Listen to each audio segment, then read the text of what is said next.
Friends, ഇന്ന് നമ്മൾ ഉണ്ടാക്കാൻ പോകുന്ന പെസഹപ്പമാണ്.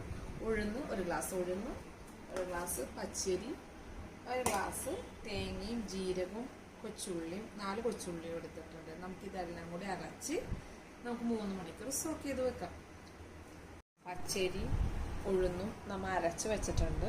അധികം വെള്ളം ചേർക്കാണ്ട് അരച്ചിട്ടുണ്ട്. ഇനി നമ്മൾ തേങ്ങ അധികം അരയേണ്ട തേങ്ങ, ഒരുപാട് അരയാണ്ട് കുറച്ച് അരച്ച് നമുക്കിതിൽ മിക്സ് ചെയ്യാം. അത്യാവശ്യം നരച്ചിട്ടുണ്ട്.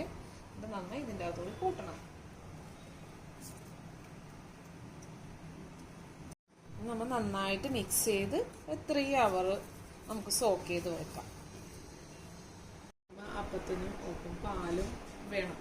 അതിന് ഞാൻ ഒരു തേങ്ങ മുഴുവനും ചിരണ്ടിയെടുത്ത് അത് പാലെടുക്കണേണ്. തേങ്ങാപ്പാലിൻ്റെ 2ാം പാല് നമ്മൾ ഒരു ഗ്ലാസ് അരിപ്പൊടി, രണ്ടാം പാലിൽ നമ്മൾ ഒരു ഗ്ലാസ് അരിപ്പൊടി ഇടണം. എന്നിട്ട് നമ്മൾ അതിനെ പിന്നെ ഇതിൻ്റെ അകത്ത് ലാസ്റ്റ് നമ്മൾ വറുത്തിട്ടുള്ള ഇൻഗ്രീഡിയൻസ് ആണ് കാഷ്നട്ട്, ചുക്ക്, ഏലക്ക. ഇത് ആവശ്യമുണ്ടെങ്കിൽ ഇട്ടാൽ മതി. നമുക്കിതിനെ കട്ടിയില്ലാണ്ട് കുറുക്കിയെടുക്കണം.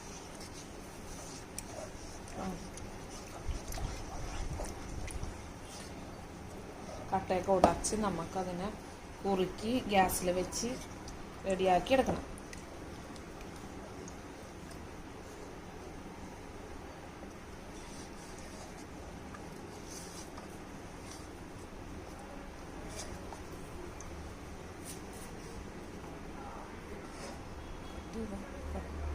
നമ്മൾ ഇതിൻ്റെ അകത്ത് ശർക്കര ഒഴിക്കണേന്.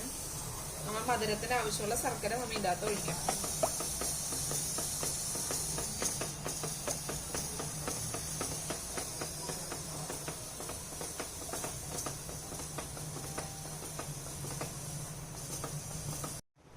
ഇപ്പൊ ഏകദേശം നമ്മുടെ പാല് കുറുകി വന്നിട്ടുണ്ട്. അപ്പത്തിന്റെ പാല് കുറുകി വന്നിട്ടുണ്ട്. അപ്പം അതിൻ്റെ തലപ്പാല് നമ്മൾ ഒരു ഗ്ലാസ് ഒഴിക്കുന്നു.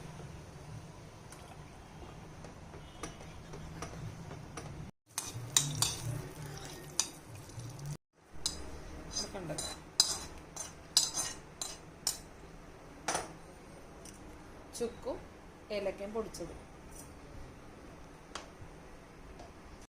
അത് ഇച്ചിരി ഉപ്പും കൂടി ഇടണ്ടേ.